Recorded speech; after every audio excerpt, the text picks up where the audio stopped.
special. Yes, Uh, yes. we obviously have to Happy talk about holidays, happy belated. holidays season for everybody. We hope you had a safe Thanksgiving. Did you have a large gathering? Are you one of the Um, going to be demonized families out there that had a large gathering? well, if people did choose to demonize, that would be to their own.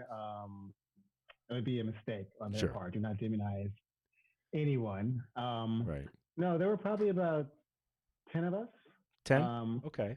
yeah, But and people who wanted to be together, right. and because it's the holidays and people want to be around each other. So I get yeah. it. I totally get And it, you, how are honestly. things out there? It was good. It was a small Thanksgiving, which is actually not unusual for us as a family because we are um there's only my parents, and then Right, right, Jackie, right. me, and then sometimes we have like a cross down to Colorado Springs part gathering, but usually we do that separately because my parents aren't huge Uh, fans of driving down to Colorado Springs, even though it's only an hour. But it's okay, fine, whatever. okay. It's their choice. I don't care really. Oh, Yes. just trying to make sure I can read comments and Did you cook? um I did actually. I am not the everyday cooker in our family, chef in our family. Jackie is. Although that's not, it's changed. I make lunches and breakfast all the time. I'm like the breakfast Okay. dude. She is an amazing cook, though. She is an amazing cook. And it's like when, if Gordon Ramsay's at your house and it's you or Gordon Ramsay, I mean, who you going with? Right. So Although he can't do all the yelling, but he yes, he can't could do be all the there. yelling. I think his wife probably does all that for him. But Hmm. yeah, so we actually we started moving away from Thanksgiving traditional stuff like 3-4 years ago because we were like, look, we don't need a turkey for this many Okay. of us. You know what I'm saying? And It's an enjoyable thing when it's fresh, yeah, but eh, after a few days, unless you're good at making soup out of it, it's like, yeah. yeah. So our new tradition is I make prime rib. Mm. Oh yeah, and I do like this garlic Okay. butter crust on the prime rib, and I Mm. cook it to this perfect medium rare, and we have that and a Nice. nice vegetable. We just cook a nice dinner. It's not Oh, this. medium rare. I Oh can't hell do yeah, that. I know, I know. Sorry, it's just that's a cultural thing, by the way. I've been in the service industry for a very long time, Okay. and this Okay. isn't a racist statement in any way, shape, or form, but in my experience, it's I love not. it when you have to You gotta love when I get to preface back that, that right? up. This isn't racist, but it's Yes. not. No, so in my experience, if an African American family is sitting at a table that I was serving and they were going to get steak, it was more likely that we were looking at a medium well to well done order for the steak. Okay. Okay, um, I and love it. that's I it. love it. Just the way you describe it. I love it. It's I know, great. no, but that's just that's it, and I think there's a traditional thing there, and I think there's now I've heard somebody give me the theory on this, and you can tell me if you think this is accurate or not. It could be a total BS theory, but there sounds like there could be some truth in this, right? Is that like back in the day, if you were a person of color and you got meat, you were not getting the best, freshest cuts of meat necessarily. So you were getting like Yeah. right. I mean, I don't know if that's like I said, I don't know Yes. how much of Depending this on is true. the butcher you were at. Yes. Right. Again, like, let's go back to like before you could go to a butcher. Um, you know what I mean? And Yes. so Yes. you had to cook the shit out of that steak because otherwise you would be in trouble with it. And so um, I don't know if that's why. I think back in the day everybody cooked the hell out of their steaks. But as you had better refrigeration, all that it would change. But it Mm-hmm. was Mm-hmm. it was more of a chef type of thing to have like this bloody red steak, right? But Mm. and so I don't know if that's true or not, but it is funny when people are like, ooh, mid rare. And I'm like, dude, when I worked at a steakhouse, we worked at this awesome steakhouse down the springs in Colorado Springs, and it's still there called the Famous Steakhouse. Anybody ever goes to Colorado Springs, that's the place to get a steak. Um, but like the guy who cooked there was so good. He could do something that it was called a charred rare. But so I would get it charred, blackened on the outside, but it would be rare on the inside, Mm. like That just sounds so disgusting to me. oh, it's like butter. It was so good. It's like meat butter.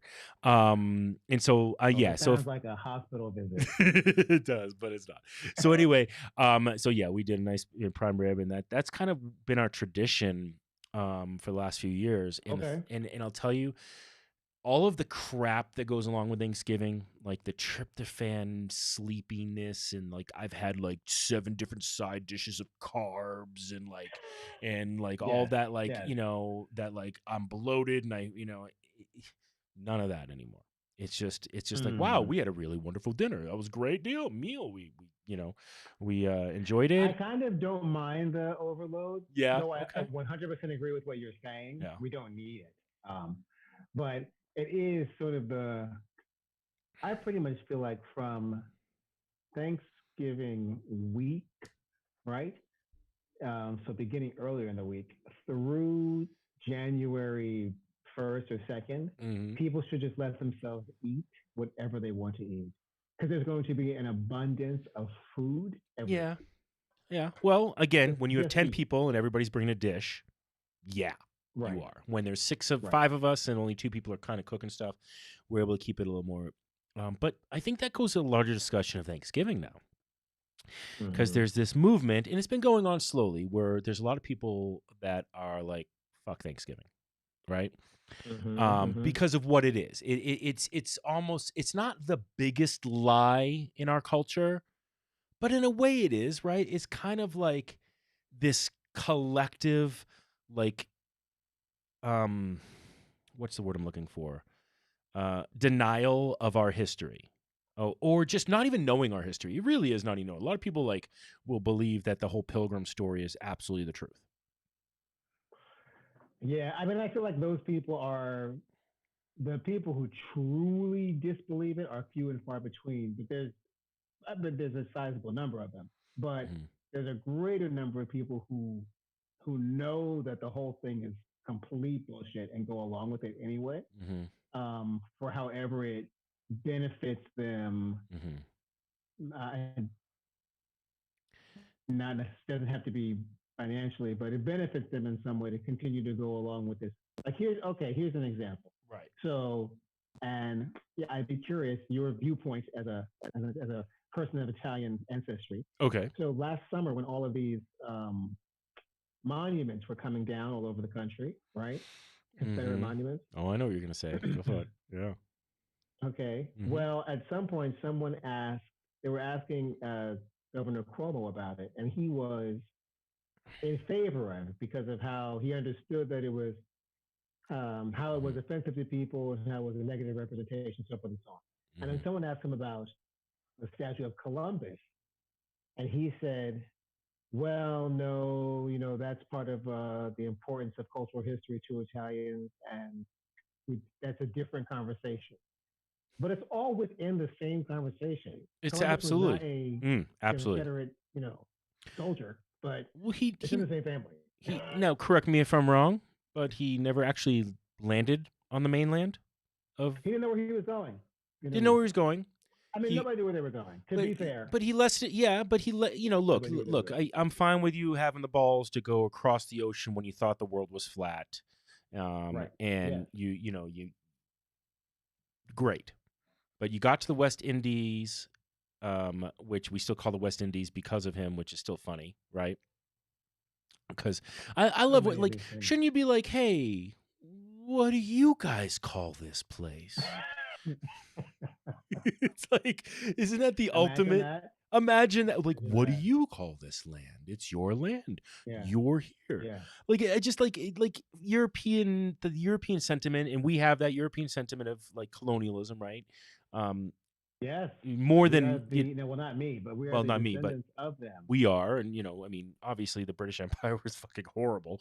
Oh my but God. the like, just imagine for a moment, like, a bunch of people just landed. It doesn't matter what color they are, I don't give a shit, whatever, but like, just, black, white, whatever, but they have more weapons or more guns, and they come on, and you're like, hi, welcome to Great Britain. And they're like, no, you are not Great Britain anymore. Right. You are, New Algiers. And everyone's like, what? Yep. It's like, no, you don't get to have your own fucking name of your own land. It's like, because then you didn't discover it. And so, and Yeah. imagine the Yeah. balls of being like, I named this after myself. It's I'm like, gonna make a note about that. that's You amazing to me. didn't discover it. They didn't. No, I mean, the Vikings. I mean, As Yeah. far as Vikings, they discovered it, but it was already there. It was already It there. was already You can't there. discover something that's already When there. somebody's like, "Yo, I'm right here, man. I did, yeah. Like, look what I've discovered." No, you you discovered me. No. Hi, you discovered me sitting on my land. Um, but yeah, the history of Anyway, we Thanksgiving. started by talking about Thanksgiving. We Yes, did go, start by go. talking about Thanksgiving, but I just want to, as an Italian American, here's the thing: like, the argument for some people about Columbus was Italians were, the Italians were they weren't the first, but they were Mexicans essentially when they were immigrants, right? They were the Mexicans of the time. We don't like these dirty Italians, and we don't, and greasy Italian. That totally is, there's this, there was this whole thing We're with treated like Mexicans at the time. Yes, exactly, yes. exactly.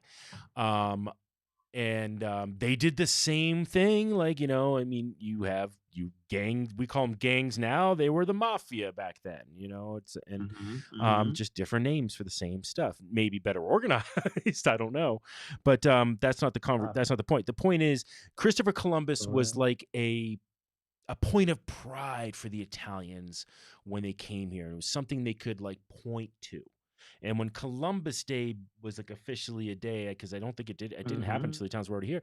That was a big deal for them, and I get that. Okay, but find another. It's not your day anymore. And honestly, Italians, you're part of the fold now. You don't need a holiday like that to make you feel special. Get a real holiday, which we do have. We have plenty of real ones, And so, Yeah, there it, are other days there or are other festivals days. or, There are other days. There are other festivals. There's all that. There's no reason to build it on this like house of cards. I mean, it's of holidays.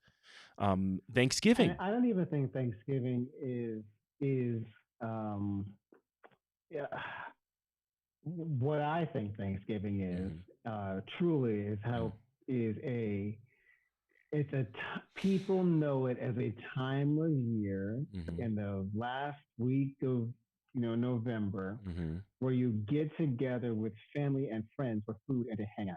I Absolutely. don't think on average people are thinking about Columbus, right? Well, that was Specifically. Columbus Day. But I'm yes, sorry, I'm sorry, but I'm sorry, but I'm yeah, I know, confusing the two no, things. but I'm confusing because but they're thinking about the yeah, pilgrims specifically. Right. no, in New England they are. Like I know growing up in New England it was always a conversation. And of course the whole Charlie Brown thing was part of that conversation, and and it sucks cuz the peanuts are fun for kids. In a lot of aspects I grew up with the peanuts, but there's a few things Yes, in the peanut. except for Yeah, I Franklin being left by himself. just going to say it. As an adult, you watch the peanuts now and you're like, "Wow." And like there's a couple I can't remember where it was where I saw some scenes. I'm like, Franklin's the cool cat. He really is. But like they don't give him any time. But at least he wasn't Which is Pigpen, interesting because the guy who, yeah, at least he was the big Ben because dude, because Franklin that is would have been so a different problem. from That Phil. would have been a problem. Yes, that would have been a huge problem. And I actually liked, I think I wrote a letter to the guy, the Peanuts guy, Charles Schultz, when I Hmm. was a kid, and Did you? he would always write back to kids. I want to look into it more because I want to understand, Hmm. because I believe him to have been inclusive in my understanding of him, Hmm. similar to like the way Mr. Rogers was as far as Hmm. making sure that their programming spoke to positive social issues. Hmm. So it is. I do want to understand why was Franklin alone. That's what I want to know. Why was Franklin alone on the other side of the Thanksgiving table by himself? It's Hmm. interesting. Yeah. Yeah. Well, But yeah, and they didn't have a female version of Franklin, which actually would have made sense at the time. At the time, like yeah, now, we'd be like, "Oh, of course, you got to have one black and one." he could have had a sister. There could have been a sister on there. He could have had a sister at least. I Yeah. get it. They're the new black kids moving in the neighborhood, and it's very timely for white suburbia where they're like, well, they're at the table, but we're not. We're just Oh my really proud God. of having them at the table because look how cool We're we just are. glad that they're even here. Right. We're like, Right. look at that. We have a black friend, but we don't know how to talk to them. We can't relate to them, but at least we can say they're in the Oh my room. God. Yes, we I, invited them to the house. that's very like for that era, So I guess that's part of it, and it. I mean, So I what don't. do you think of with Thanksgiving? Like honestly, for me, it's not. It's I don't. I think there should be a much deeper understanding of indigenous people taught to talk to kids and talk to Hmm. everyone. Hmm. Simultaneously, I feel like Thanksgiving has reached a place where it is simply a time to get together. It doesn't have the Yeah. No, no. historicalness to it. Well, so I it does think. and it doesn't. Like I think that the problem about it is there's still kind of an elephant in the room for the country in Thanksgiving. Like when every family sits down for Thanksgiving, there's they may not even mention, and most, I guarantee you most people don't even talk about the Pilgrims or the Native Americans or any of that shit that happened that didn't happen really the way the story says, right? And more of about it is like say something that you're thankful for, and Hmm. what am I, and I think that's a great sentiment. So Right, right. like I'm with you, the holiday doesn't need to go away, but there needs to be No, an asterisk next to the holiday as to how it was formed. We could say, well, the holiday, there was a story that this happened, but that's not really how it happened. And right. and that's all there is to it. Like I think there really, it does need to be taught properly. And like I think we need to stop, you know, I feel like it's happening. I it feel like, is. It is. when we are elderly, Yeah. kids at that Yeah. point will have the real Yeah. story. But anyway, so back to but now we have the Thanksgiving Day massacre, right? Let's talk a little Yes. bit about this, and then I do All want to. right. I know we got to move on to some subjects. I know you wanted to ask me some questions about cannabis. So let's finish this, and then you can ask the question. And we can go Mm-hmm. on another topic or whatever, because I'm sure we'll get into some Sure, political stuff. sure. Um, but okay, you had a party of 10, so there's gonna a family gathering of 10 Let's people, right? see. Now they're that's against the recommendations, and the thing is everybody's going to make their choice, and we talked about this kind of It last was time. Is like eight. eight, so you got it. So for what Eight. you Okay. whatever. Um, the Yes. do you think we're going to see like a crazy increase like they're saying though? Do you think it's going to be like that? I mean, we're going, I it's going pretty bad. It is going up like pretty damn severely. It is going up. This is the place that I've been at from the beginning, and there are Hmm. people who don't agree with this viewpoint and think that Hmm. someone who has my viewpoint is, either stupid or offensive or something. But this is a virus, right? It's a new Yeah. disease. First, historically, when there's a new disease, people die, Hmm. right? True. Something new has arrived, so people die. I'm not no one's advocating for people to die, but that's just a fact of a new disease showing up. Number one. Number two, the numbers are going to go up. Like, of course, if it's something that's airborne, right? Of course, there's going to be an increase in numbers. It Hmm. doesn't mean that there's going to be an over increase in deaths. Will there be an increase in deaths because percentage wise an increase in numbers? Yes. Will there be an over increase in deaths? That still hasn't occurred since Hmm. this first landed here. But what I will say is, if a piece of it is from people who were together for the holidays, I'm sorry for the people who don't understand that there are people who may have had needs or want to be around their families during the holidays. You got to get over that. Like, if Hmm. people wanted to stay by themselves because that made them feel comfortable, Hmm. I think that's exactly what you should do. But Hmm.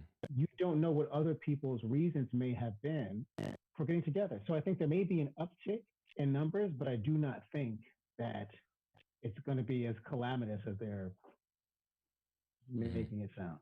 Okay. Yeah. I'm on the other side. I think What do that, you think? well, look, first of all, I'm still of the mind that we can't tell people what to do to that level. You're going into the privacy of your home, do what you want to do. All right. Mm-hmm. Do you want to have a gathering of a bunch of people? That's your choice. Now, I mean, I think there are repercussions, and there's a part of me that's like, you know what, dude? Like it's kind of like somebody who out here we get droughts a lot, okay? And so Mm-hmm. so we have things like fire restrictions. So 4th of July comes around and you have a big drought and there's fire restrictions where you can't light fireworks off. And people will still do it. And there's a part of me that's like, well, it's a free country, and I get the idea that you want to do it. But guess what? Once in a while, a spark of your firework might come and hit my roof or a tree in my backyard or next to somebody else in the field, and it sets a Nope, fucking not the fire. same thing. Sorry. You don't think it's the I hear same what you're thing? saying, but I feel like people are constantly searching for some external thing to compare it to. And I don't feel like it has a comparison point. Mm. Like, for the longest time, I heard people talking about masks, saying well, you have to wear a seatbelt, don't you? That is not the same thing. A seatbelt is a thing in a car that the manufacturer of the car made that you don't have to put on, first of all. Hmm. Like the cars, I mean, I'm sure there are some cars that won't start if you don't put it on, but the car will start. It may make the most annoying sound until you finally click it on, Right. but you don't have to put it on if you don't want to. And it's a thing in a car, not a thing on you. But that's in If your someone wants to car. I set off mean, fireworks, right, well, that's in okay. your car, Okay. right? So That's you're a going to set off a private thing in your fireworks. car. Well, I was comparing it because they were using it to compare to wearing a Right. mask. Like Okay. it's totally different. Okay. The setting up the fireworks, if because that's something you're doing outside, right? Yeah. Yeah. So you're doing something outside that could harm me. Correct. Now, Well, how is that a parallel to me doing something inside of my own home? and that's the interesting problem, right? The dilemma is this the one of those rare occasions? And I'm not saying yes or no, right? If somebody else wants to comment in, please do. Feel free to. Is this Yes, one of please those do. occasions where um it's a rare occasion where something you do in your home can affect and harm people So outside? what is the parallel? I'm fine with things as long as there are parallels and we're all collectively having the same discussion. I don't think that's happening in Okay. the country right now. All right, I'm your neighbor and I have a meth lab in my house. I don't know, and it blows Wow. up. So I'm me having people over for It's Thanksgiving not the same. dinner It's is not the, see it's not about that. I'm not trying to say it's equal to that. I'm just saying what are the occasions where you could be doing something in your home that can harm people outside of your home. All right, besides like, hacking on your computer, I guess, where that is a crime, right? But I get it. This is something that is normally, and that's the problem. This is something that is normally just benign. Like, hey, I'm just hanging out with my family. I'm just hanging out with my family. Why is this a right. problem? I haven't seen my And cousins we in a should not be while. criminalizing that. I'm No, not we open to shouldn't. anything that is making that like a bad thing. No, but this puts people in a weird position, right? Like, so for example, I'm going to give a scenario, and my neighbors keep saying they're going to watch the show. Hopefully, they don't watch the show right now. We love all the neighbors, and I think I've mentioned before that we've kind of created this great little safety pod on our street because we have we have 5 kids that live on our Mm-hmm. street within like literally in like across the street from each other. There's about 10 houses in the block and we all know each other, and they're within those 10 houses of the block, so it's just like 5 houses Okay. down Okay. on each side. Yes. And so and I've so been there. well, yes, you've been there, so we've got this great little community that's been amazing during quarantining times, right? And then one of the kids, he goes to a school where there's 5 kids at the school, so it's pretty contained. And now they're homeschooling that Wow, again, right? quarantine times. Is that what it's going to be It's going to called? be called. I'm calling it quarantine times, but it's but anyway, and so, but so we've kept pretty close, and everybody knows here's who you're mixing with, here's who I'm mixing with. Works. It's an acceptable level of risk, is what is be kind of come down to, right? We happen to have 2 people that are, that my parents that we see, you know, once a week or so. We wear masks when we Mm-hmm. see them in the house, but of course, if we have something to eat, we're going to be a distance from each other. Like when we had Thanksgiving, but we still ate. Mm-hmm. So Yes. didn't have the masks on then. And No, we did not. we were less careful in the summertime because we were able to be outside more. But now that we're indoors all the time, we're always wearing the masks around them, right? So there is that.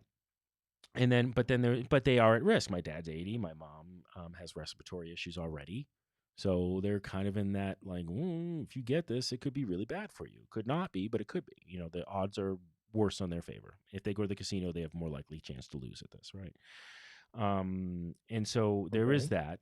And then I go to talk to my neighbor and one of the kids from one of the families, and they have a much, much larger family and everything. And they lean right. They lean to the Republican side of Okay. things. Okay. Not Okay. not completely right. And They're that's what tilting. yeah. Um but they very well may not have voted for Trump this time around. It's very likely they aren't. Okay. They didn't, honestly. Okay. But We'll see. we don't discuss politics on that level. Mm-hmm. But just to give you a preface, he's one of the Republicans I can talk to because he can admit that Trump is a horrible person and a liar. Okay, you can admit these things. Now we can at least have a conversation. Because if you can't admit that fact, then you're just out of it. All right. Yeah. So, but anyway, The kid's like, yeah, we had a huge Thanksgiving. We had a lot of family in. My dad brought 3 friends in that we didn't know, blah, blah, blah, blah, blah. And like, I just looked at the other mother right away. And she's like, oh, you did. And so this is an interesting situation, right? This is a COVID situation that nobody would care ever. And now we're like, Mm-hmm. how do I feel about this situation? Because we've been very careful on our end. I know they were careful on the other end. And then there's this one family said, yeah, we had a lot of people over and it was a great, and it was funny because Mia looked at me when he said that. Because he had no concept like that was a bad thing. He thought it was awesome. And of course it's awesome. Okay. Okay. Of course it's awesome. But when there's a whole group of people that you've already admitted, you've can kind of convened and said, we're all going to be safe together. We're all going to do this. And then all of a sudden it's just the rules are thrown out the window. You're put in a situation like, how do I approach this? Do I ignore it? Do I bring it up? I mean, I don't want to bring it up because he's like, her best friend and all that, and it's like, I don't want to you know what I mean? Like I don't want to ruin, and I love the shit out of my neighbors. I mean, we all love each other. We're like an extended family, but it's like, you're out there doing some risks and bringing those risks back to this group without a discussion. And I think that's where. But here's the question, though: to what degree this is not this country? I mean, not that there aren't parts of it that are not this, but this country is not a commune, right? Correct. It's not a group of people who have all agreed to do X, Y, and Z. Yeah. You're right. You're absolutely right. It's a free citizen. Does that mean that I don't think that there are things that should have protections around them? Absolutely not. Of course there are. Yeah. So, but there's a degree with this that is yes, too much. I think there needs to be a COVID etiquette, a vid etiquette or whatever. I always like a COVID etiquette. Thank you. That was the word I was trying to do. There needs to be a COVID etiquette, though. It's like, because again, is there any part of me that says you should not be able to gather with your family? And I'm like, no, there is no part of me that says that. But there is a part of me that says, hey, when you're intermingling with us, just be like, hey, giving you heads up, this is what we're doing. If you guys want to adjust how far does that extend? How I don't know. Do people have to tell people who they were with or what they were? That's a good question. Doing. Good question. It's a good question. It's not like AIDS, right? Or is it? I mean, it's like, is it worse? But see, no. I know. I don't want to go that road. We can have that conversation again. Absolutely. Yeah. But okay, let's shift gears. My point about it is I feel like there's absolutely no baseline of a social etiquette for how to deal with quarantine. There isn't. And there has to be. Been one, but had there been one, and this is another one of my issues with not only Donald Trump, but the people who allowed him to go into office. Had there been a plan, a certain type of etiquette, social etiquette would have been in it, right? There would have been a way to do it. Even the people who I can't stand, like Ted Cruz or Rand Paul, any of these people. Well, not Rand Paul. He's the wrong one for this example. But you just picked 2 of the senators I most want to punch. By the way, it's okay. But there would have been a plan and some degree of discussion around the country of how to move through it. And so, since there was none of that, it's just thrown out there, and everybody expects everyone to just do the thing that they think that you should be doing. I think, well, this is another discussion for another day because I want you to go ahead and ask me the cannabis question you were going to ask me. But I want to discuss the fact that maybe we need to not have lawyers run everything. Like the problem, I think there needs to be almost like a type of job quota for people being elected to federal offices. I don't know how that could be done, but like, really, do we need everybody's a fucking. They're all attorneys. They have no idea how to do anything else. Politicians can't be lawyers. No, I'm fine with them being able to look. You're writing laws. That should be a job in there. There should be people in there who can do that job, right? I'm not against lawyers being politicians at all. I understand why they are.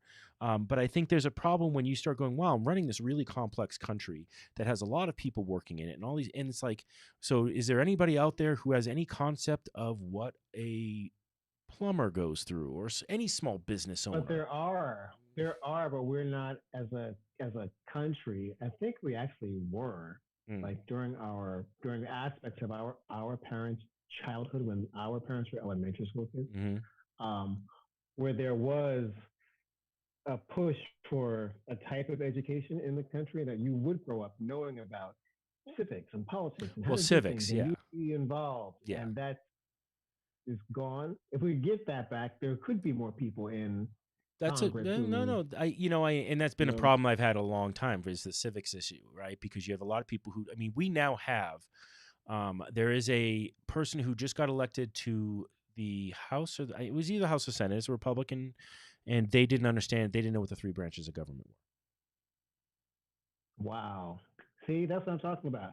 But how do they even get raise money to be elected? Come on. Well, Forget that they got elected and perfect didn't know example. that. Who are the people that gave them money? George Bush was an example. George W. Bush, like they like it wasn't. Yeah, but he came from a dynasty. He Like came it's a from a whole other. dynasty. He was the black sheep of Yeah. that dynasty. But then you have someone like Karl Rove who looks at him and goes, he's got more charisma. I can make him somebody. And then they gave him, they at least, I mean, I'll say this much, they at least educated him because that's what they did. I read this. Yeah. They Yeah. basically said, here's like what you need to know about government and how it works before you can run for office as a governor. Right. And like Right. I mean, it was like you can't run a state without knowing about it. And it comes down to there needs to be a test for this job, any of these jobs. And if you don't pass that I think the test, test lies in. Yes, I agree. There should be more um, aptitude requirements, but mhm, I will say that it's also on the people, on we the people, yeah. to be able to hold individuals accountable, to ask them the questions that need to be asked hmm on their way to getting into office. You Well, know? yeah. And then you have immigrants who have to pass a test to be for citizenship that most of these people couldn't pass, you know? Oh yeah, and And I feel like the test. I've never had to take it, but I did once. There was oh, like I want to take the something test. I online totally that want to showed take the test. pieces of it. Sure. But most of those things, I don't. The things that they teach are not necessarily. Are those the things that you should need to know to be a citizen of the United States? I feel like how often is that updated? Those questions, That's a and good I mean, I've question. never had to go through it, Yeah, so I don't no, know. that's a good one. We should take that test. That should be fun. We'll take the test. Yeah. Oh, that Tell you should how be good we'd fun. be if we could be citizens. All right, so ask me the cannabis Probably question. You had wouldn't a be. question about Yes.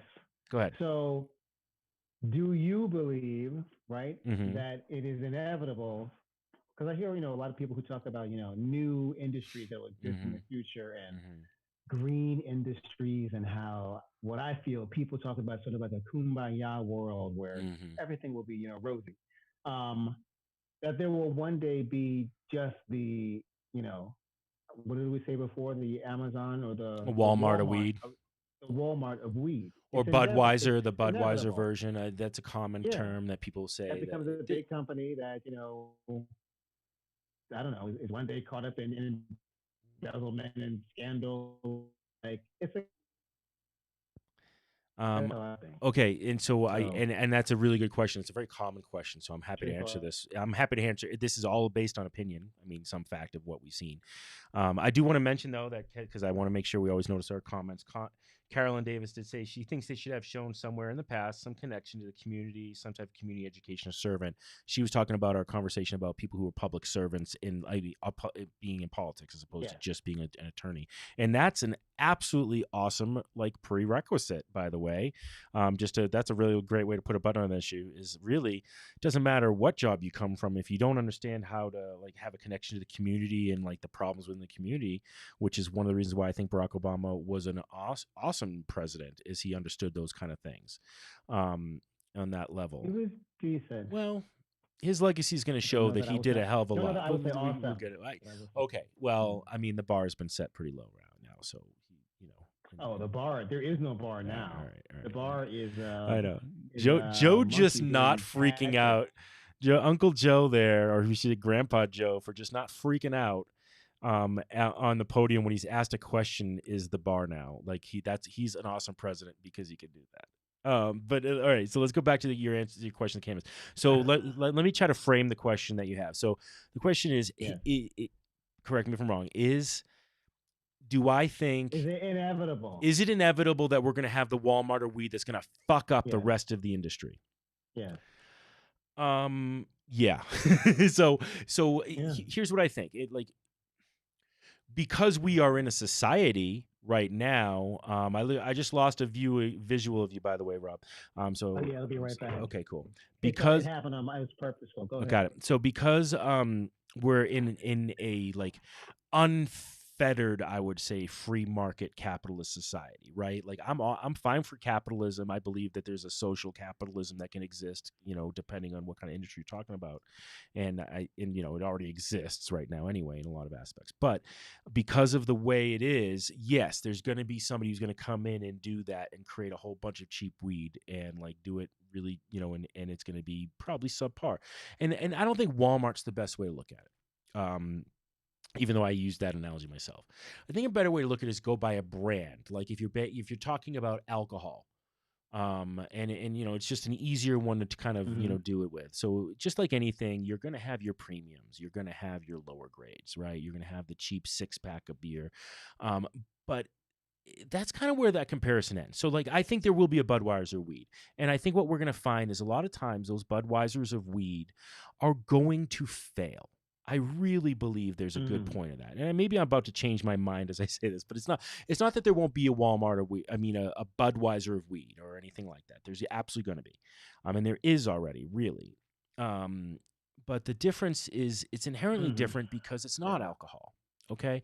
So alcohol is something that I can consistently chemically create every time I make it. Like there is a recipe for sour mash that True. you make when you do Jack Daniels, and the way they do that and the process that they do that for Jim Beam and all of them is consistent, and they can like do that.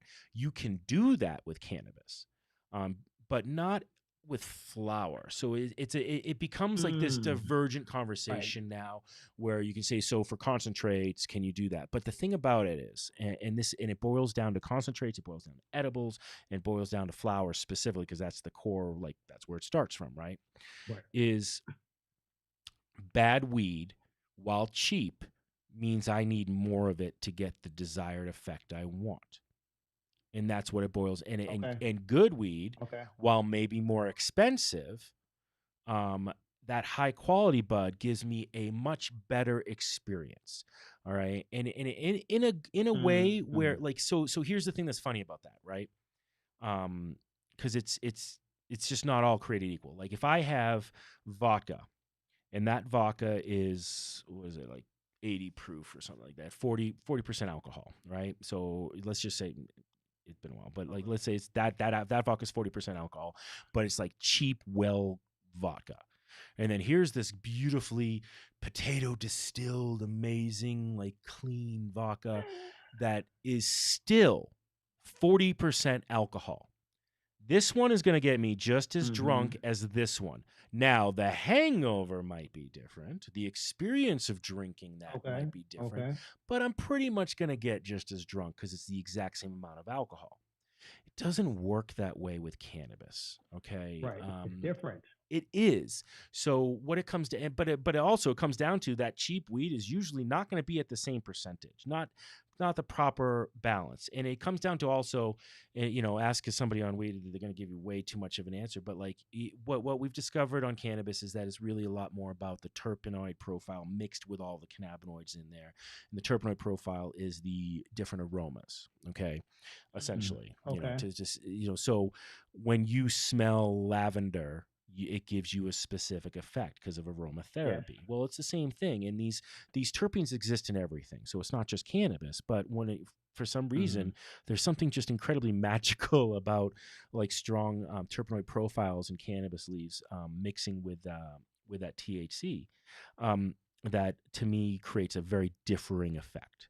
Okay. And Okay. it's you can make the whole thing with alcohol, like, oh well, if when I'm drunk on tequila I do this, when I'm drunk on this I do this, and I kind of call bullshit on all of that. And I was a bartender for 20 years, and here's the reason why it's bullshit. If you're doing a shot of tequila, you're deciding what kind of drunk you want to have based on this preconception that tequila is a wild drunk.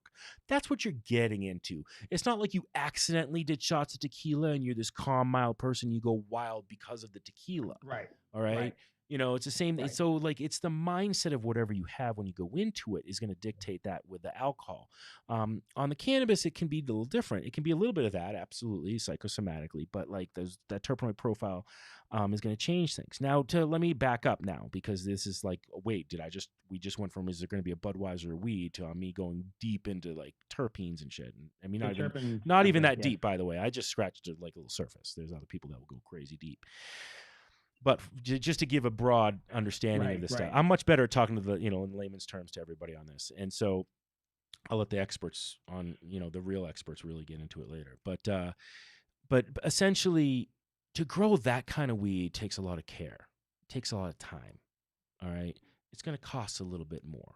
Could it get automated? Maybe there's some strains that can do that, but there's a degradation of strains after a while in the way you breed. So you have to keep kind of re-upping it. It's the nature of this as a plant that's kind of wonderful that there is artistry to the growers that grow this plant.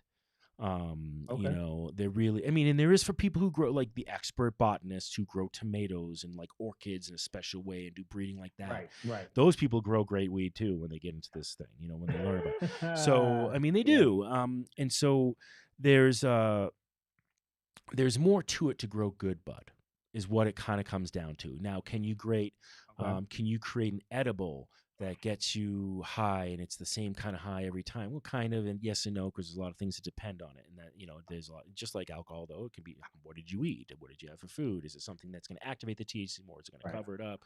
It's going to push it through your system or let it hold in there for a while. Anything fatty and dairy, cheese and stuff like that can help build up because it bonds to fat cells.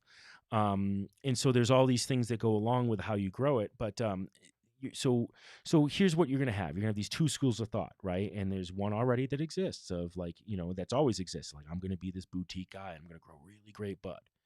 It is a hard business, keep going. And then you have these other guys who are like, we're going to have this multi-billion dollar operation eventually, and it's all these millions of dollars, and we have these huge warehouses, and there's like, we're growing so much weed, and we're able to do it at such an economic, like, economy of scale. The voiceover work right now. I don't know what that is, but like, this is what we're doing, guys, and we're going to make millions of dollars on this bud, and people are going to they're going to buy a lot of this weed, and that exists. And you'll see it at the dispensaries. There's dispensaries that want that boutique feeling, just like we have for restaurants. Do you want to go to a craft bar, or do you just want to go to a dive bar? But the difference is, again, that people forget is the type of high you're going to get. So if I'm going to go to a place out here, let's just say there's a company called Native Roots, all right, and not Native Roots isn't the one I'm thinking of. I want to say Live Well, actually. Sorry, anybody out there, but they're a big company, all right. They're a big company. You can get really cheap weed there. I didn't say good cheap weed there. Now, I haven't had there in a long time, so maybe because somebody can tell me different, but I'm not going in to buy it because it's a waste of my time because I already know people who work there who are like, well, we don't grow good. They're just like, we don't grow good weed. We grow cheap weed. And it's like, great, that's your model. Oh, they say that? There are people who work there that I've talked to that don't work there anymore. They've been like, yeah, nobody's confident in the quality of the weed here, okay? But we're a business and we're growing a good business, and they are very successful. And I applaud them for being successful. They employ a lot of people, okay? They provide cheap bud for people who are paying on, like, they're buying it in that manner. The thing is, and this is where the whole thing kind of comes down to for me. Personally, if I go to buy that cheap bud, I have to buy a lot of it to get high, and it's not going to be the best high, and it's going to suck.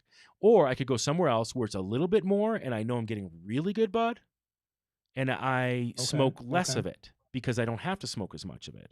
And so there's going to be all of those things. So like super complicated. I mean, it could have been a yes or no answer, I guess, but no, but really it's just going to be like any other industry. It's going to be like any other industry in the fact that it's a combination of a bar and a liquor store, though. That's the thing to understand, like how it is here, because you can't smoke, you can't consume cannabis in a dispensary. You can just go in, you can buy it, and you leave, and then you consume it there. So that's the liquor store model in a sense, right? But then you also have the fact you can't drink in a liquor store. You can't drink in a liquor store. Wait, is that a New York thing? No, I'm asking. No, you can't drink in a liquor store either. You buy it, you leave, you go. But if it's a bar, you can drink in the bar, right? So, so we don't really have a lot of that going on where I mean, it's not going on actually. That'll be amazing if we get there. I'd love to see that, but Mm. But what you have is just like going to a liquor store. Some of these dispensaries now are just buying bulk wholesale bud from somebody else and like almost white labeling it or putting it on, and that's where it's very much like a liquor store. But then there's a lot of ones that are their own growers, and they grow like amazingly awesome bud, and they and but even still, it's very hard to grow good bud on a mass scale. And that's what it kind of boils down to. So, just like it would be very hard to brew good beer on a mass scale, Sam Adams back in the day was a great beer to me. I loved it because I grew up with in New England. It was a boutique, like it was like literally the first microbrew, really, right? Of like just like since there were big beer companies. And now if I have it, I can tell I'm like, this ain't as good as it used to be because it's hard to brew that quality over time, I think. And maybe it's Mm. just an opinion on that, but I mean, on the weed side, it's really very much like you have Or to. have you become Colorado elitist? I'm not Colorado elitist. If I just I smoke more bud in Colorado. Out here it's very dry. People aren't used to it, and now I've gotten to the point where I prefer the drier bud. Like when I lived in New York or in Chicago, and I get bud, and it was all moist and sticky. I'm like, it's so moist and sticky, and now I'm like, well, this burns better when it's really dry.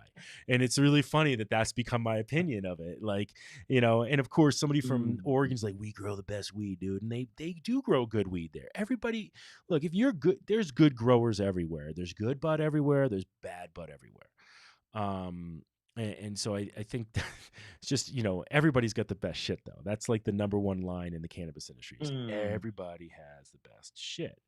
Um, Marketing, it branding. was marketing. It's I appreciate that they're confident, but I do the THC championship every year, and it's a blind competition where you can't pay to to get a better spot. Like you don't get to be a sponsor if you're in this. You're this is your Okay. thing. Okay. Let me fix that. You're in the competition because you pay an entry fee and that's it.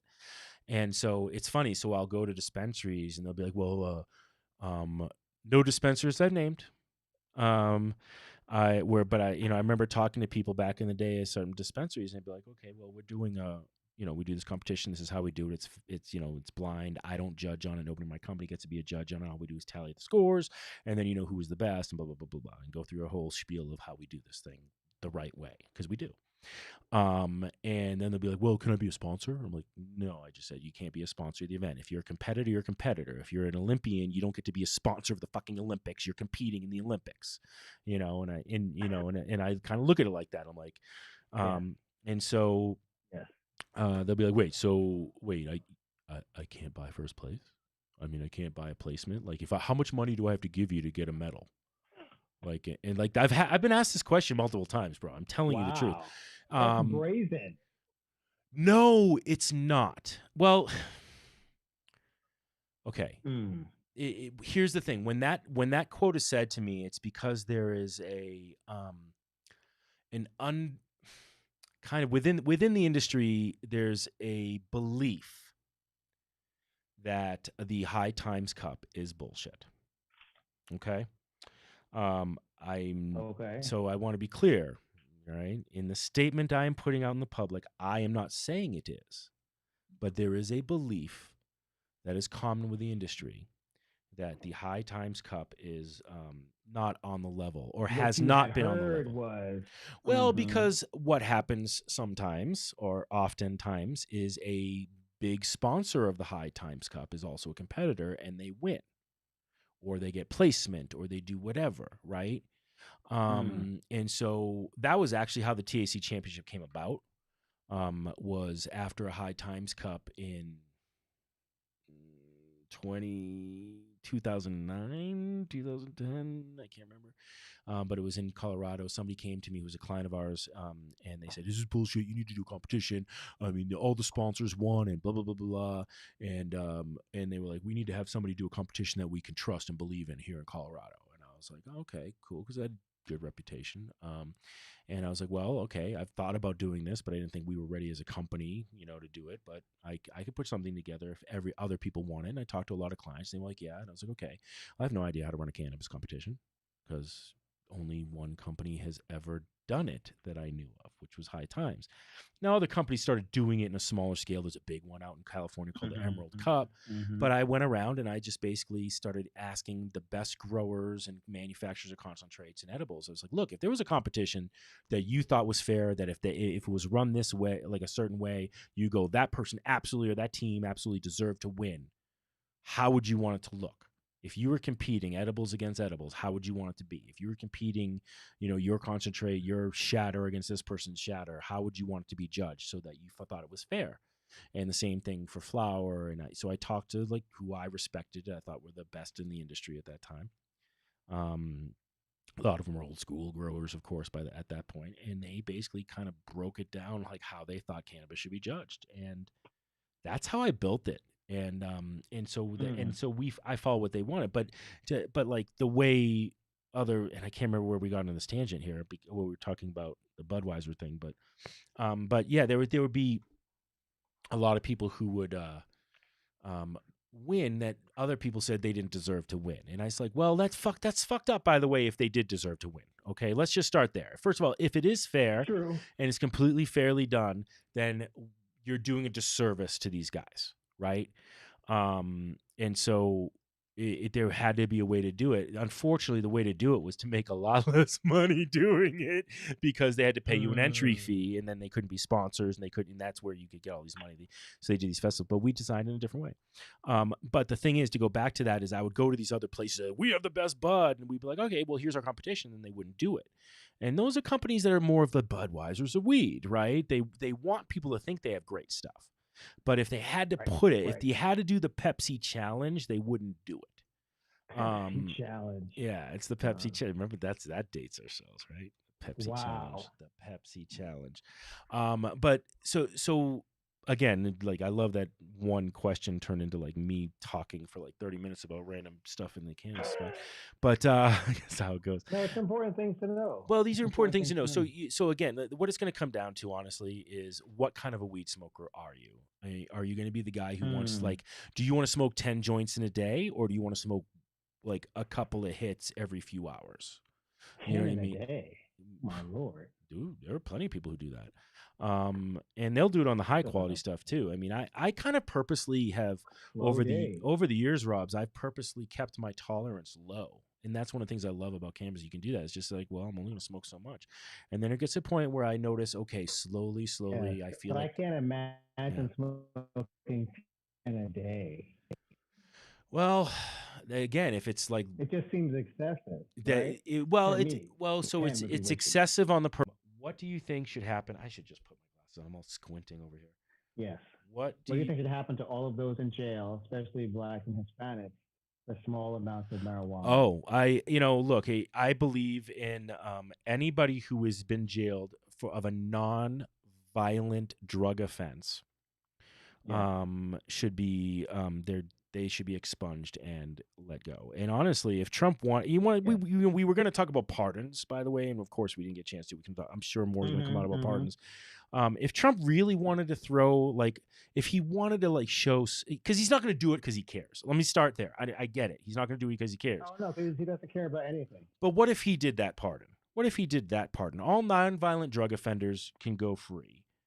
It would be the best slap in the face to Obama and everybody else, because they should have done it. It would in no way change anything that I thought about him.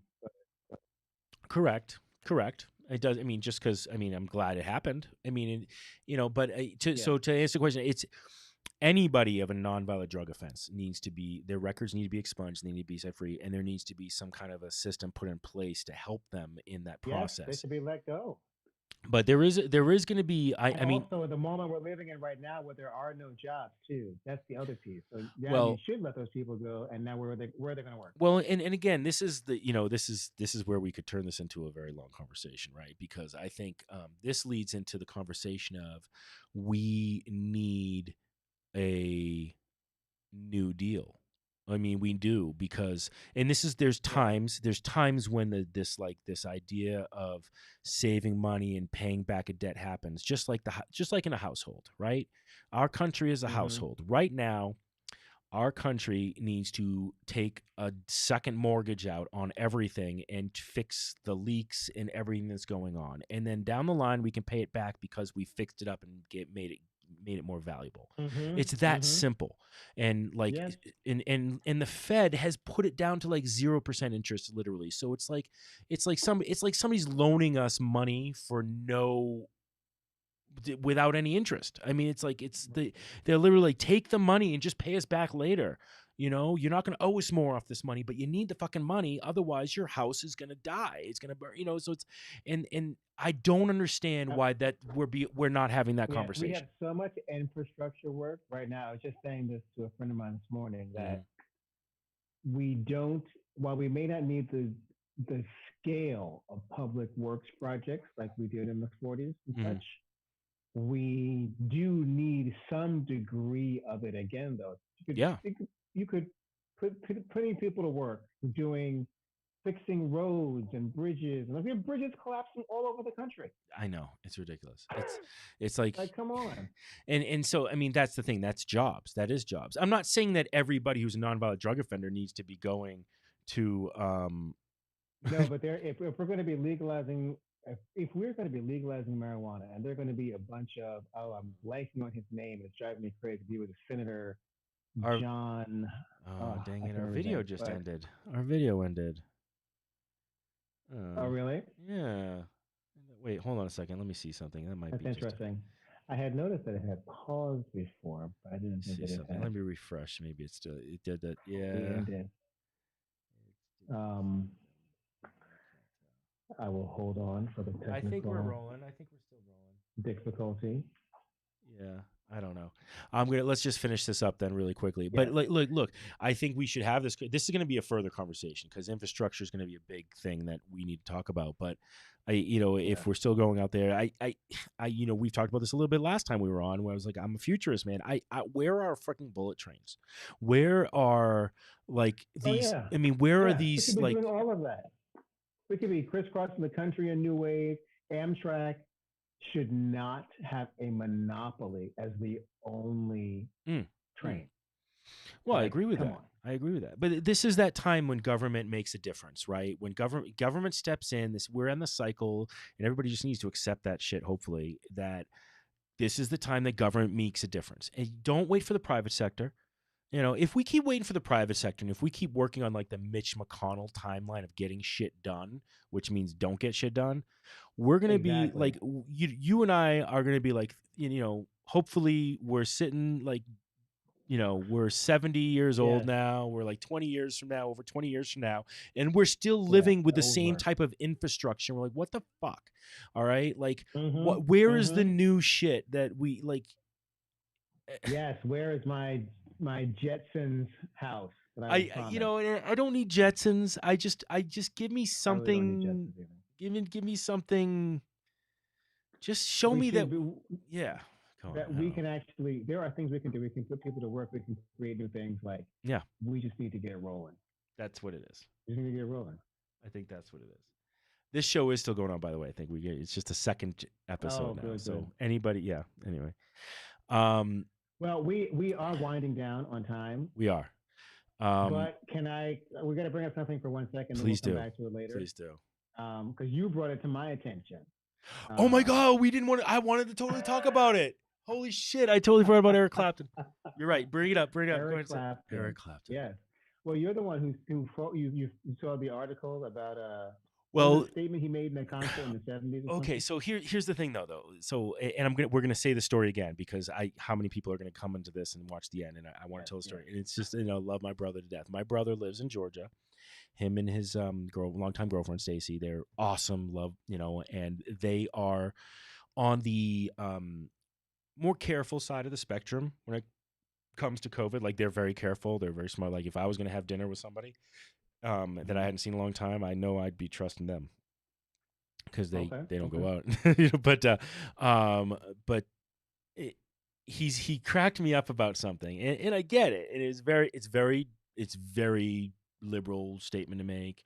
Well, everybody's canceling everybody now, so the Republicans shut the hell up about cancel Yeah, a culture lot of because they do a cancel lot. culture happening. But okay, so we're practicing guitar. My brother's been playing guitar longer than I have, and he's gotten back into it, and I've been getting back into it. I mentioned I do this app called Musician, and Musician sent out like a text like, "Hey, we have Layla Unplugged now that you can play on Musician," and I was pumped because I love that song. I love the version of the song Layla Unplugged from the old MTV.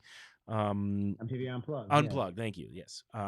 And uh, and so I was psyched, and so I started learning the riff, and it's a fun riff to play. And I talked to my brother, and I was like, "Yeah, dude, I got like Layla Unplugged. You gotta have to learn how to play it." And he's like, "Yeah, well, I'm boycotting Eric Clapton right now." And I'm like, "Well, what do you mean?" He's like, "Well, didn't you know he was doing this whole thing with Van Morrison?" I didn't. And he's doing this whole thing about fighting the restrictions in the UK, right? So restrictions. Well, he's fighting restrictions everywhere, but they're in UK, and they were fighting the restrictions in the UK, and it's just funny. And I love it because he's like, "Yeah, so I'm not going to learn that song right now," and I'm like, "Well." The smart ass brother I am, I'm like, yeah, well, you're really showing him because like he gives a shit about you not playing his song, and I'm like, and so we're gonna have this conversation because I'm not saying that you shouldn't boycott people or anything like that, but like, I mean, I want to learn more. I feel like we'll have to make it the first point of conversation in the next episode. We need to make it first point of conversation next time. Eric Clapton. I want to know more. I've done a little bit of research on it. He apparently doesn't deny the statements that he made. Oh no, he does not. He does not deny the statements. And they're not shocked. Like the notion that okay, there's some young angry white kid who doesn't want foreigners invading his country. Like that's a United States story. That's multi European country stories. Like he's not unique in this. No, he's not unique in this, but there is an added element to that. In that he's also somebody who like super appropriated black culture, like a lot, like that based a lot of his career off like he would studying. Never say that. Well, he wouldn't say the word. He wouldn't say appropriated. What he would say is he learned from the masters. He's done a lot to promote that stuff. Look, I think the question is like when are you no longer a racist if you're a racist, right? Like, is he still a racist, or is he just, or is this new thing like a different kind of dumb? It's not even dumb necessarily. It just, he's got a stand about live music. I definitely want us to talk about that because it's we're talking about industries that are dying, Broadway, all these places. I mean, live performance in general. We'll talk about next time. We got to talk about live performance next time. We need performance back. We do need performance back. So how do we do it safely? I mean, or is it just like, hey, well, it kind of comes into that New Deal conversation, doesn't it? Right? Because the cultural and arts explosion for the United States, you can directly correlate to aspects of the New Deal. And so I think that's, yes, absolutely can. You can, And we thrive on arts. We as human beings, we thrive on arts. Everyone has a song or a movie or a book or something that inspires them that's artistic. We need these, whether people have to go to the theater and everyone wears a mask, which though no one will care, is going to be an odd I can't think of the word, visual experience for the performer on stage. If you're doing a play, the audience is supposed to be blocking the audience out. You will clearly see an audience full of people with masks on every time you walk on stage. So that may be a new thing, but we have to have theater back. Well, yeah, and then you're also going to have people with the stupid masks on stage. Yeah, that needs to be a COVID etiquette too. COVID etiquette right there is if you're going to a live performance, black, just black. All right, that's it. If you're gonna do a color, navy blue, keep it. I don't want to see fucking rainbows. I'm just thinking as an actor. Could you imagine you're an actor and you just see somebody and they have like those like? Yeah, if you look out and you're seeing all of this craziness. Right. Something. They have a clown mask on or Hannibal Lecter thing across their face. That'd be crazy. Oh my God. See, we should be doing skits about this shit, man. I'm telling you. We'll be doing Yes, it. we will I next know. time. I Next time. know. All right. So we'll talk about next time around. We're gonna talk about live performance and when are you Yeah. when are you no longer a racist? I guess like when are you forgiven for stuff you Yes. did when you were 20 or 19? Mm. Like what do you have to do for that Yeah. forgiveness? I think is an interesting question, Depends right? on what you're up to. Yeah. Like Yeah. like I, I just for some bizarre If it reason, ended when you were 19, that's fine. But if it's well, still going on and you're in your 50s, I got a problem. right, like doing blackface when you're 19, because wasn't Mm, that was one that what's his name, Justin Trudeau 19. did? Didn't Justin Trudeau do that or something? He was like he did a Oh, black, yeah, I didn't he think dress up as something? something. I I don't know. can't. I I don't know. can't. There's too many. Okay, There's too uh, many. Everybody needs to hide their yearbooks because we know. dude, I know. Yeah, that I guess that's the question: is when can you be forgiven for stupid stuff you've done as a kid? It's like is it allowed to be written off? A lot of people just write it off and be like, yeah, that was something I did back No, it then. should never be written off. It should be talked about and processed. Shouldn't be written off though. That's Mm. my opinion. Yeah, yeah, I got it. Yeah. All right, man. Well, look, All I think right. it's a good cover. I like it. We're gonna do this. We're gonna do Yes. the live music Okay. and Eric Clapton racist. Eric Clapton racist. I think that's gonna be a fun conversation. Thanks so much for everybody who All right, hung with us. Gavin. Sorry, thanks for Yes. popping to the next video. If you did come to this Yes. video Thank and you you. were like confused, there's a video right before this on the live stream that was actually the beginning, and then it got cut out and went into this. So, Technical yeah, difficulties. technical difficulties. Thank you, Facebook. I think YouTube just has been rolling though, so we're rolling on there. You can always go to YouTube Oh, for the good. beginning to end. All right, man. Well, it's always a pleasure. Yes. Always good, man. I'll see you soon. Until next time, Until next time. peace, love, and happiness, everybody. And happiness. Bye.